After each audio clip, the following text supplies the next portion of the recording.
Welcome to Game Changers with Molly Fletcher, where we take you behind the scenes with peak performers to learn what makes them tick and discover how you can apply their lessons to your life. I'm your host, Molly Fletcher.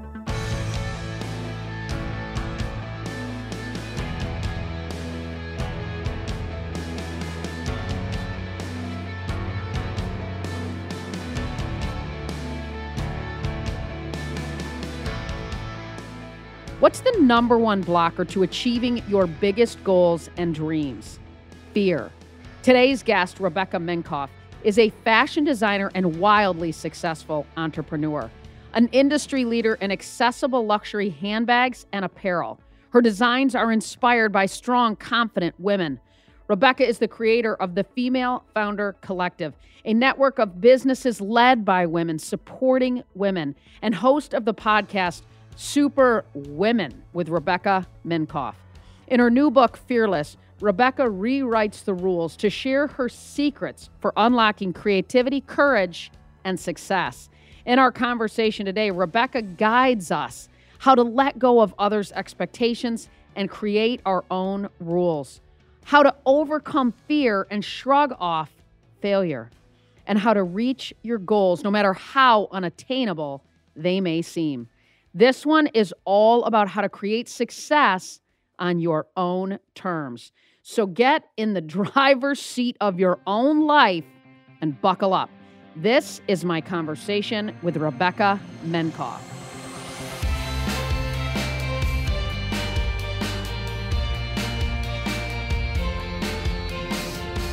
Well, Rebecca, one of the things that was so evident in reading your book, Fearless, is your drive, right? It stood out as a big part of your success. Where does your drive come from? I think that my drive ultimately comes from different places or different sources or reasons at different times in my life. I think the original drive came from, my mom telling me no at the age of 8 and figuring out how to do things for myself because my parents always said no. And so I knew that, if I sat around hoping I would get handed something, that never happened. And so I think if I wanted anything, I had to work for it. And I, as terrible of a feeling as that is when you're younger, it kind of can hone you into having that skill set. And I think, I don't want to call it a sickness, but entrepreneurs are never satisfied. So I think that when you're never satisfied, or when you think, if I just get here, then blah, blah, blah, fill in the blank. And then you get there and you're like, oh, I thought that would feel better. Well, maybe if I just get here. And we're almost constantly tricking ourselves into these, false things that if we just get to one point. But I think, in the last year, I've had to really say, no, it is about the journey, it is about the experience. It is not about just thinking I'm going to magically end up somewhere and I'll be satisfied. The best have this sort of I've never arrived mindset. I think if we chase achievement at some level, it's fleeting. But if we chase getting better, it never ends, which it sounds like what you're doing, which is awesome. What was your initial experience like trying to break into the industry, into the fashion industry? So I think I had a nice lift with my bag. I think it was considered, an it bag, a cool bag. And then when we said, hey, we're here to stay and we want to expand, I think we entered into a space that was very holier than thou. It was cliquish. There were a lot of people that, said, oh, an accessories designer can never be a clothing designer. And so we were trying to, and this was again, pre-social media, pre-democratization of the industry. There was just a way stuff was done, and we weren't financially able to do it that way, or I wasn't born in the right family to have certain magazine editors like me. And so it definitely felt like an outsider. And I think when we embraced being an outsider and doing things our way, that's where we won. And so we had to say goodbye to this idea that we're going to be the anointed ones, and that's fine. That's for a select few and good for them, but really focus on what works for us. How'd you build your network when you were starting out? I had a friend who, she became a friend. A woman wrote about me for New York Post, like this little fashion section. And I sent her a thank you note and said, can I take you to dinner? And we had dinner and we clicked. And she was like, every time I go somewhere, I'm taking you with me. And she didn't have to do that. But in a way, she acted as, this person that was like, you don't know Rebecca Minkoff, you have to know Rebecca Minkoff, and would just really, truly be supportive in a way that she didn't have to. And I had no money and I couldn't afford to do anything. And she just let me, be on her coattails. That's awesome. Wow. We all need people like that in our lives. That's fantastic.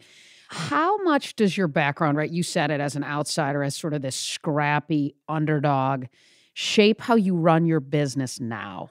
So I had a fundamental shift probably 2016 where we'd been doing innovation, we'd been doing crazy stuff. And I think I was still seeking approval from, the people that had never accepted us. And we were on the eve of like our big direct to consumer show. We had bloggers in it, which was considered crazy. We were closing down Green Street.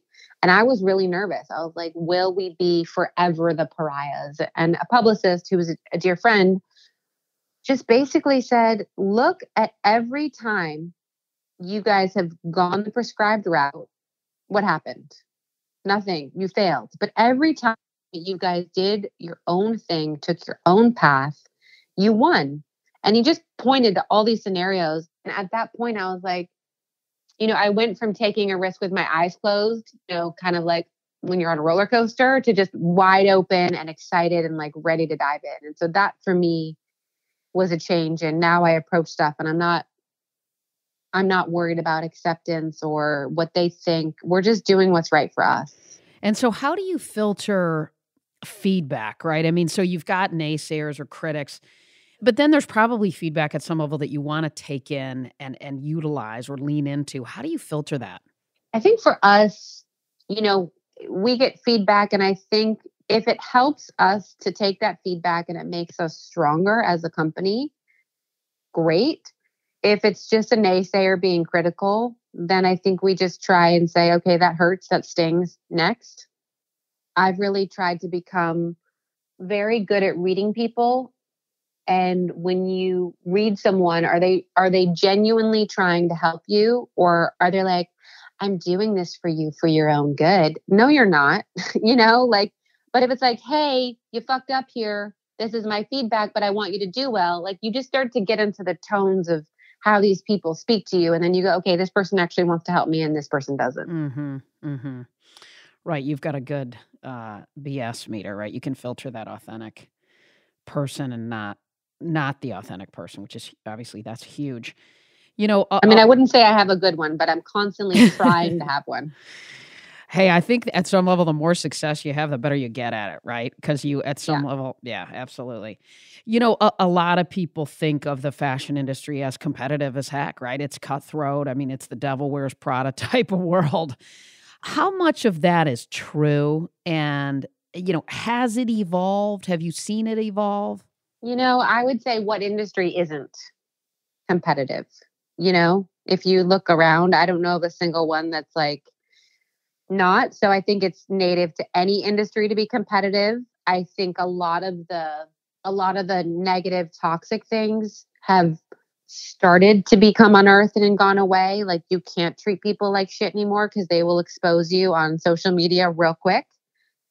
Stuff people used to be able to get away with. But there's definitely still a level of competition, which I think is healthy. I think people are striving, but I think we have a lot more to go when we talk about inclusivity or equality within the industry. What have you learned about operating inside of a high pressure competitive environment? I mean, you talk about it a little bit in your book, but maybe you can share a little bit about what you've learned about operating inside of this kind of an environment and how to survive and thrive. Well, I will say this. I've had hires within my company who knew how to play the chessboard in a way that I was like, wow, if I was an employee here, I definitely would have lost. And that was shocking to me because I was like, wow, within my own company, there's politics sometimes that, how people are leveraging themselves, their teams, all that I don't know that I built in that way. So to some degree, I'm not going to say I'm lucky, but thank God, I don't have to play games at my own company. But I see it in other companies too. And I think that there's a way to be smart and strategic without being manipulative and throwing people under the bus. And I think the more people that can do that, there's enough seats. You might have to be bringing the seats up, but there's enough way to make sure that everyone wins and it's not you against them. I think especially in large corporations. Yeah, I love how you talk about that, right? Pull up another chair at some level, right? Collaborate over compete, which is awesome. I mean, obviously, and I know that's so much of what you believe and what you do. Right now, obviously, burnout is a pretty hot topic, and I think you have a really different and interesting perspective on it. And so I want to sort of start with this. Like, I love how you say work can be self-care too. Yeah. What do you mean by that? What I mean by that is when I started out, I worked all the time. I didn't have a social life. Like work was all that mattered. And I never experienced burnout. I was like alive and thriving and excited and exhilarated by what I was doing. And when I look at the times I did have burnout, it was because I said, okay, what is happening? There's a toxic person at my workplace. It's overall a toxic work environment.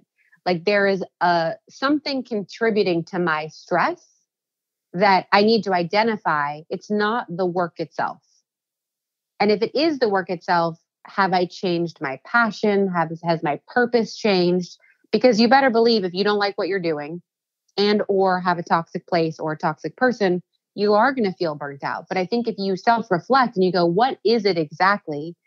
And then you can make plans that, again, don't happen overnight to shift whatever it is to make it more back to what you want it to be, then you'll be excited again. You'll love what you're doing again. And I think if more people thought about it that way, then I'm going to light a candle or get a massage or a facial, which are all great things, but you still got to go to work Monday morning. And you still might feel like shit. And so tell us a little bit about a time in your life when you felt that way. And then how did you kind of navigate your way out of it? I felt that way, ironically, out of coming out of my second maternity leave. We had hired a woman who was like a Black widow. And I came back to a situation where, the design team was alienated from me. She had told them things secretly that I only found out later, like, you're not allowed to talk to Rebecca. Don't come to her with anything. And all of a sudden I had people that wouldn't speak to me or that were scared to speak to me. Any creative input I had in meetings would be like ripped away when I left. It was like not good. And I just felt like, what is happening? Like, why do I feel this disconnection? And it wasn't until, and I hated going to work every day. I was like, maybe I just want to be a stay-at-home mom, but I also hate being a stay-at-home mom. So I don't know what the fuck I'm going to do. Excuse my language. And so I really had to figure it out. And it was when I started, like, my brother calls me like Sherlock Holmes, piecing together what this woman had done and getting her out of there, that I was like, oh, now I love coming back. Now I love my team.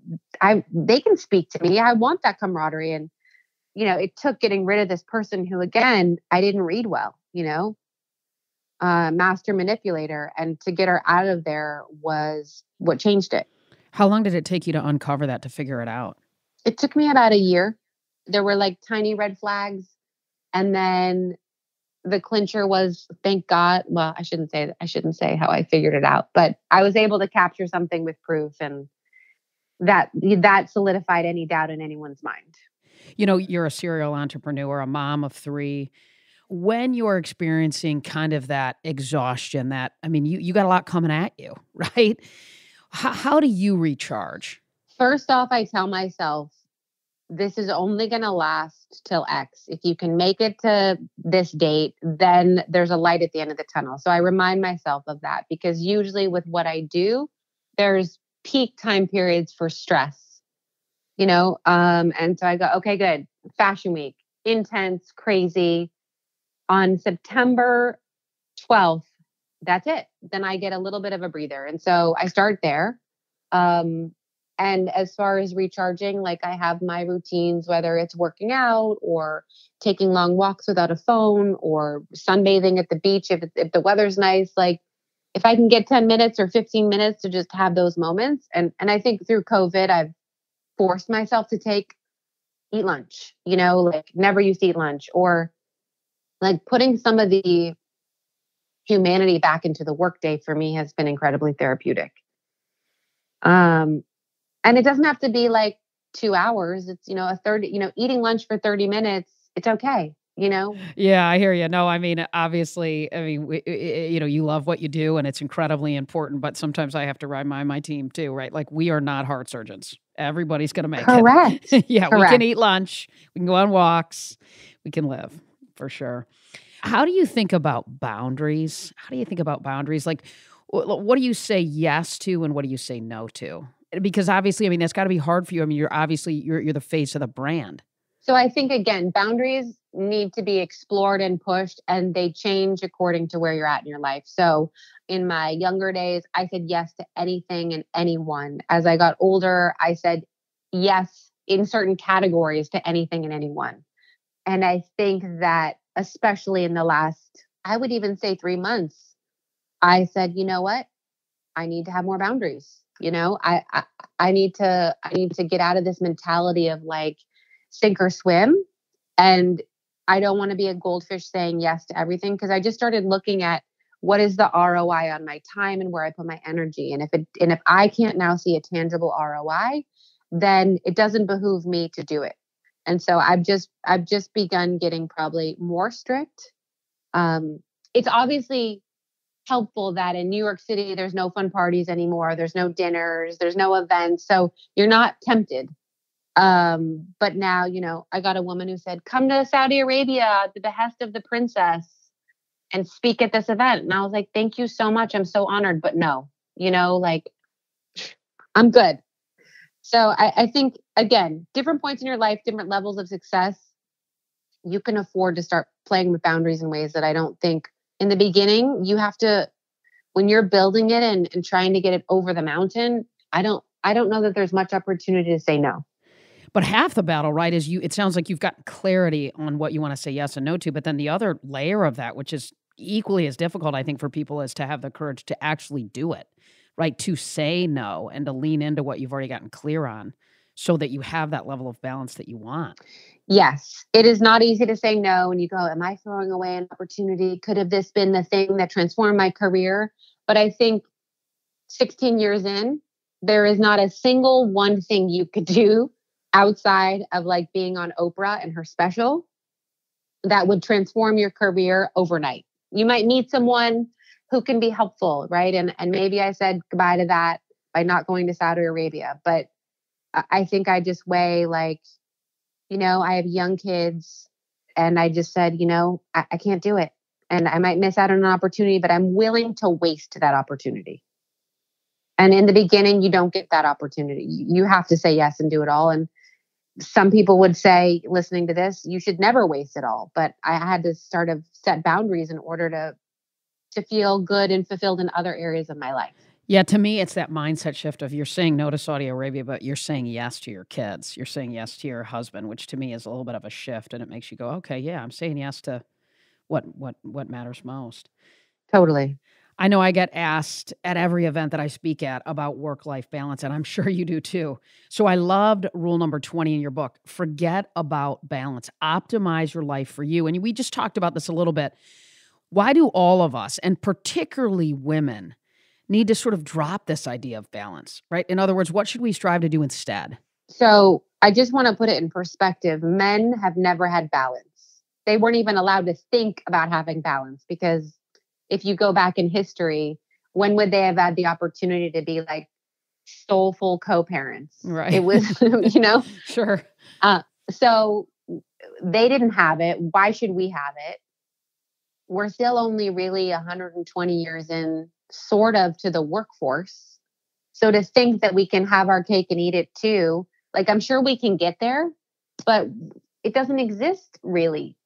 And so my goal is boundaries. And again, it's you're constantly striving towards it. And it's not looking at Instagram and what that mom does, or she made the perfect lunch. Right. I'll tell a story if you don't mind me being long-winded about this answer. Love it. But there is a designer that I follow that chops the food perfectly, makes all the family meals, somehow labels the kids crap for camp, sees her husband, hangs out with celebrities, gets her exercise in, and has a martini at the end of every day. And I was like, wow, I really suck.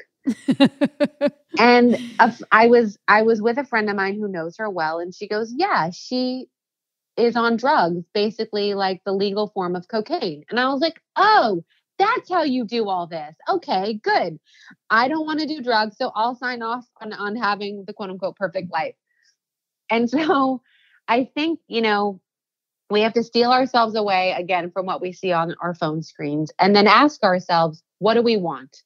And if it's not ideal, which I can count on for most of us, how do we get there? And that changes when you have a kid or a dog or another kid or another dog, whatever it is, you're going to reevaluate what your priorities are. And then you go, okay, great. Now I need to reshuffle the deck. I mean, this last year of COVID put my perspectives under the microscope of what I wanted. And it's changed. And now I'm like, okay, good. How do I, a year from now, get to now what I want newly? And if you asked me pre-COVID, would I ever want the life I want now? I'd have been like, no way would I ever want the life I want now. So I think it just changes. And then you have to adapt and say, how do I work towards it?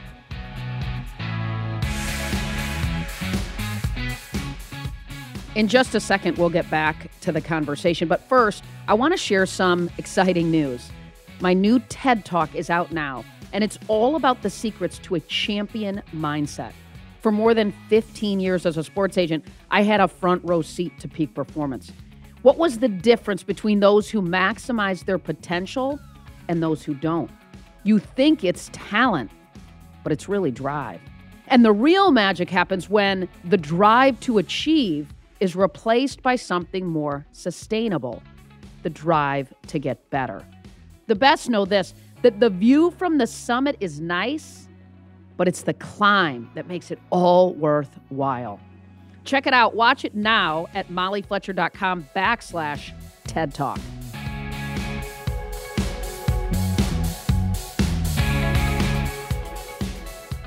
In 2018, you launched the Female Founder Collective, right? A network of women supporting women. Love it. So cool. Talk about what inspired that and what it looks like now. So I really launched it out of a loneliness as a founder seeking community. And I launched it out of the highly over talked about wage gap, pay inequity that we were all complaining about in an echo chamber. And I was like, did any of this complaining move a needle? No. Has it gone even 1 penny more? Are we making 81 cents now on the dollar? No. And so I thought if we could have an easily recognizable seal that consumers could support and shop for services and products and a community to bridge the gap to say, hey, there are not many shortcuts, but here's my best advice of people you should use, of resources, tips, and tricks. That would be valuable. And I felt like when I brought my co-founder on, her big play was education. We all start our businesses with a passion. We definitely don't have all the skills. And if we can bridge that gap for women, then they're that much closer to success. And my hope says if a woman owns her own business, my wish would be she would structure it differently. She would pay women equally. She would be understanding maternity leave. She would be understanding if you wanted to pump, not in the bathroom stall, all these things that go with having UX of being a woman. And so that was like what I launched it with. And then there was just a groundswell of excitement. And I said, okay, now I got to turn this into something real. So we have around 12,000 members now. We just launched a paid membership. We've had live events. We've had accelerators. We do weekly Zooms based on survey of what people need to know. So it's a thriving community. And I'm really proud of the work that, the team has done to build it. But I think, we have 12 million women own businesses in the US. And so I have a lot more work to go. God, that's outstanding. How do people find out more? They can go to femalefoundercollective.com. You can review the collective, our new membership platform called the 10th House. Follow us on Instagram if you want to get good advice and see and support founders. I love your podcast, Superwoman, with Rebecca Minkoff, where you interview successful women. What's been your favorite part of having these conversations and sort of building this community? What I love about it is even if you go, this is hard, will I get through it? Can I get back up again? I still, from a personal perspective, sometimes go, am I alone here? I feel alone. Like this is just happening to me. And when I hear these women who, whether you know who they are or not, and they're like, no, this happens every day, or these are the struggles we've had or the challenges, and we got back up. Personally, for me, that's fulfilling. But I also know that other women need to hear these stories, and they need to hear these women be vulnerable or talk through just about how hard it is. I think we're out of it now, but there was so much this like girl boss culture of like, I'm perfect and I have my shit together and everything's great and I'm a $1 billion company. And I'm like, no, this is real. And that's why in my book, I felt like I needed to be really honest. Like it's not perfect and we don't all have it figured out. And I think the more women that share those stories, it's a sign of strength, not weakness. Absolutely. Totally. No question. Vulnerability is courage. I love it. You only get what you ask for is something you talk about in the book. What have you learned about negotiation, particularly when it comes to asking for what you need? Well, I've learned a lot as I've gotten older. Again, in the beginning, oh, whatever you want to give me. Okay. Yeah, sure. You want to pay me nothing and have me do the entire season of a TV show? Sure. Yeah, I'd love to. I'd love to. But you're coming from a point of you need them more than they need you, and you need to prove yourself. I think as you get older and again, smarter, whatever, I learned a lot from my co-founder at FFC. Like one time I was negotiating something and she threw out a number. I said, Allie, that makes me nauseous. The fact that I would ask for that. She goes, do it. And I sent the email and they accepted it. And I was like, oh, and now I'll throw out things as I'm negotiating. And I definitely inside can feel nauseous. And then I know that that's the right number. And people might say no, and they might come back to you, and then you can decide as it is. But I think that for me, I want to push myself to demand my value. And if I don't get that today, then I don't want to do it. You'll be willing to take a pass. Yeah. And again, it's where I'm at in my life. As you're building or you're maintaining, like you might not be able to say no to that. And when you think about negotiation and gender, what have you learned? So I can't say that I have a ton of experience with this because my company I have 2 men. So out of 27 people, there's 25. So it's only women. And then in my situation, I've been working for myself since I was 20. But what I will say is this, and I learned this from Sally Krawcheck on my podcast. If women talked about money the way they talk about sex and children, how much more could we be making? And it dawned on me that anytime I go to a party or a social gathering with other women, successful people were showing pictures of our kitchen renovation or our kids or a meme. And I'm like, wow, what if we asked each other what stocks we invested in? Or, and you could trickle that down to a work environment. What are you making? What are you making? Okay, let's band it, And so if we could get off of the stigma of, oh, I shouldn't ask my colleague what they make, you could start finding out things that banding together, you could be like, hey, we found out that all the men here make more than us. We don't stand for that, and real change could occur. So I would encourage people, as uncomfortable as it is, to ask. And then before you go nuclear, when you find out it's not equal, I think when people say equal pay for equal work, they don't they don't necessarily go, wait a second, that person has years more of experience, or they worked at 5 bigger companies that I didn't work at. And so they just take same title means I should be making the exact same. And that's not always the case. And so I think, get smart about what does equal work mean, because it's also equal skill set and equal experience. I read when COVID hit, you lost 70% of your business overnight. What changes did you make in order to survive? Everything. We went from 900 points of sale and our own freestanding stores to our website. That was it. And, my brother and I had some late night talks about what it was going to take to see this through. It was going to mean, loss of team members, pay cuts, and a lot of hard work in figuring this out. And so I think for us, we went from a team of 60 to a team of 27. But what we learned is that we were never making sure that our own garden could grow. It was always, what does Blah think about the line? What do you think they're going to reorder? What do they like about it? And we said, What do we need to be successful? No one else is around. Everything's closed. And it was the first time that we ever looked at that.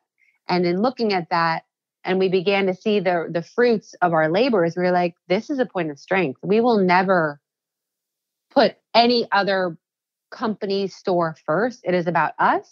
You get to play in our playground and you get to see our garden and be inspired by it, but we will no longer be orienting our mindset around, are they doing well, as the priority.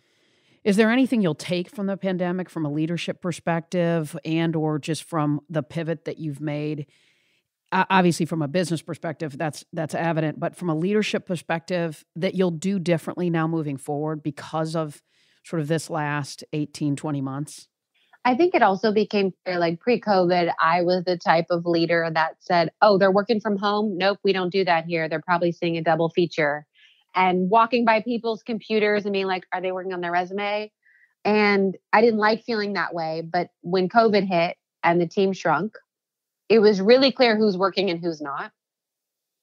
And the freedom that now my team has, that I have, my head of ecom said her best and most productive day was when she was doing the budget for the year sitting on a beach. And I was like, yes, that is what I want to hear. That makes me so happy, or the fact that I was able to, move my family temporarily to Florida because of my kids needing to be in school. Like, it was so hard, right? COVID and getting through it and what happened to us as a company, but also there are things we're taking away that were so valuable. Like, I don't care where you work, when you work, just get your work done. And I think as a leader, people want that now and they want that understanding and that trust. Another rule in your book that I love is get friendly with failure. I think there's a low failure tolerance in our world and we need to fail. It's how we improve. What's an example of a time where you reframed failure, right? Where the world would have gone, she failed, but you reframed it, in your own life to serve you? It's a good question. Well, I guess the most recent is it's a failure that maybe no one from the outside saw, but we were planning something big for a big launch and campaign. And I accepted the team's plan, but I kind of disagreed with it.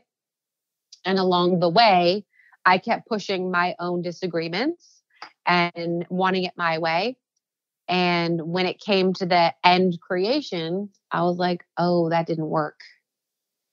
Cool. And rather than be the leader that's, well, I'm always right and I never make a mistake. I was like, guys, I was wrong and I'm sorry. And I'm going to listen to you on this from now on because you know what you're doing. And I tried something and it didn't work and I apologize. When people hear that, I think, I think it's just probably a relief to hear that from someone who's leading the company, that we're not perfect. And I owned it and I learned something. And I talk about it in my book. Sometimes you win, sometimes you learn. I learned that I cannot do that. Yeah, that's huge. Yeah, and you owned it, right? Which is, as a leader, such a powerful thing for people to see. And it doesn't feel good to own it. Right. Right. Sure. Right. You don't sit there and gloat in it. It still feels like you're eating a shit sandwich, but right. Right. Absolutely. One of your rules you talk about in the book is communicate your heart out, right? Dialogue daily to stay in sync. What does that look like? How has that pivoted for you now inside of more of a virtual environment with your team? So I think that definitely makes it harder. I think that whether it's coming to, we have it set so that at least one day a week, the entire team's together and coming into the office. And I think that when I wrote that chapter, it was really specifically talking about if you have a co-founder or a partner, personal, professional, that you need to get on the same page with that person. And it is really important that you're always in sync with them. Obviously, that's just as important with your team. But I think that if there is the opportunity to say to your team, here's what I really need and want from everybody. And what do you need and want from me? And it becomes a two-way dialogue and street of everyone knowing those expectations and either bringing it or not. Then everyone can operate and know on the same page. There isn't do you think I'm doing a good job? Or I wonder if I'm going to get my raise. No, we just laid out what we need and want for success. And if you say I'm signing up to work towards that, then it should be clear that that's because you've also aired to them, well, if I do these things, I need to want a raise or a bonus or more time off, whatever. What's the biggest misconception people have about you or about your career? I think that people think that it's easy now, maybe that I could relax a little bit, that it's all glamorous, that we don't have day-to-day struggles where we go, are we going to make it? Well, listen, I want to, you've been awesome with your time. Thank you. I want to hit you with some rapid fire and then we'll wrap it up. Sound good? Okay. Yep. Last show you binged watched. Ooh, I'm binge watching Squid Game right now. Best piece of leadership advice you've ever received? I think it was my co-founder saying, throw out the number, throw it out there and see what happens. And I said, it makes me nauseous. She said, do it anyways. Since you wrote a book called Fearless, I got to ask you this. What's your biggest fear? Okay, here's the deal. And people are like, what? I'm scared of sharks no matter what body of water we're in. If it's a lake, there's definitely a shark in it. If it's a place where people swear that sharks never are in the ocean, that's me. And I'm also incredibly scared of camping in the woods because I know we will get murdered. I just know it. Maybe by a shark. Sharks. They're everywhere. What's your favorite female-founded company that you're really loving right now? Ooh, favorite. Okay, there's a no makeup line called Merit. It's founded by Catherine Power. If you follow Who, What, Where. I'm obsessed with the makeup. Who else am I loving right now? Oh, I mean, I've been cooking a lot since we've been since you've been home all the time. So there was a female-founded pan company that I'm obsessed with, and now I'm blanking on the name. So that's awesome. That's awesome. But if we went to Female Founder Collectors, we could maybe find it. Yes, you could find it. If you go to Support Your Ladies, we have a list of over 5,000 female-founded companies. It's a link within the Female Founder Collective of just women-owned brands. Yeah, awesome. One habit that's improved your life? Running every day. At the beginning of the pandemic. Awesome. You run outside? If the weather's nice, sometimes, honestly, I put on Squid Game and then I run a lot faster and a lot longer. Yeah, I'm sure. So I think for me, when pre-pandemic, I'd be like, oh, I have no time. I can only work out twice a week. And then when we were inside all day, I was like, holy cow, I got to get out of this house. And so I started running. So for me, that's been incredibly therapeutic. What are you reading, watching, or listening to right now? I'm listening to a lot of Joe Rogan. Right? Yeah, I just appreciate him standing for the ability to just speak freely and to explore other viewpoints that are different. Frankly, I'm not reading. I'm not going to lie to you. Reading does not exist for me as much as I would love it. And I know what you're watching. You already told me. Yes, you know what I'm watching. Exactly. So the show's called Game Changers. So one last question. What game changer or who inspires you and why? Oh, I love that question. I think one game changer that really inspires me is Jessica Alba, what she's built, where she came from, how she's pivoted. I think that she's definitely someone that is inspiring. Rebecca, thank you so much. I appreciate this. This was fun. Awesome. Thanks for having me.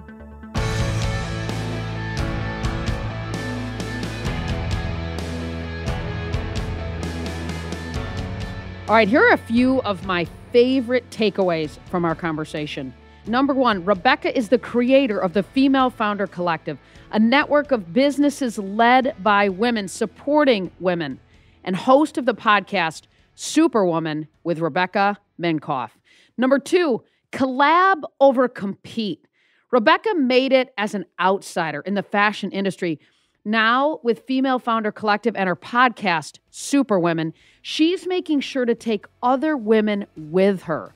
It's a reminder for all of us, there is always enough success to go around.